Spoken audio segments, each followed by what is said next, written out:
Hi guys, আসসালামু আলাইকুম। আজকে দুটি হাঁস কিনেছে। আজকে হাঁসের রেসিপি হবে।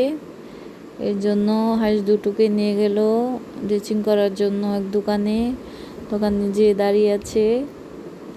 হাঁসগুলো একটু পরে ড্রেসিং করে দিবে।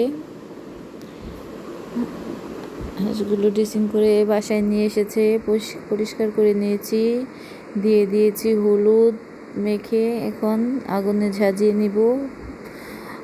এখন ভালোভাবে পরিষ্কার করে ধুয়ে কেটে নিচ্ছি। একটা কাটা শেষ, আরেকটা কাটছি। এখন দোনোটা কাটা হয়ে গেছে।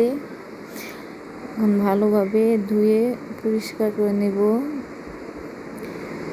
হাঁসগুলো সুন্দর করে ধোয়া হয়ে গেলে এদিকে পেঁয়াজ কেটে নেব। পেঁয়াজগুলো কেটে নিয়েছি।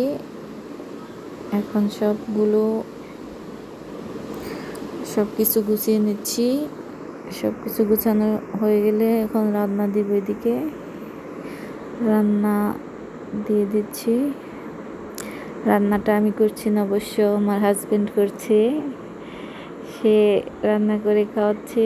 আর কিছুদিন আছে, এক সপ্তাহ আছে। এক সপ্তাহ রান্না করে তারপর চলে যাবে দূর প্রবাসে। সে ওখানে রান্না করে খাবে, এদিকে আমি রান্না করে খাবো। নিজের রান্না নিজেকে করেই খেতে হবে। এদিকে মশলা কষানো হয়ে গেছে, একটু পানি দিয়ে নিল আর একটু ভালোভাবে কষিয়ে নিবে। মশলাটা সুন্দর করে কষানো হয়ে গেছে। এখন মাংস দিয়ে দিবে। মাংসগুলো ভালোভাবে কষিয়ে নেড়ে চেড়ে নিবে। রান্নাটা খুব স্বাদ হয়। স্বাদের রান্না করে খাওয়ায়। আর কিছুদিন খাওয়াবে, এক সপ্তাহ খাওয়াবে, তারপরে চলে যাবে। আর খেতে পারবো না প্রবাসী হাজবেন্ডের হাতের রান্না। প্রবাসী হাজবেন্ড মানেই সব কিছুই ভালো, স্বাদের রান্না খাওয়া। এদিকে কথা বলতে বলতে আমাদের রান্নাটা কমপ্লিট হয়ে গেছে।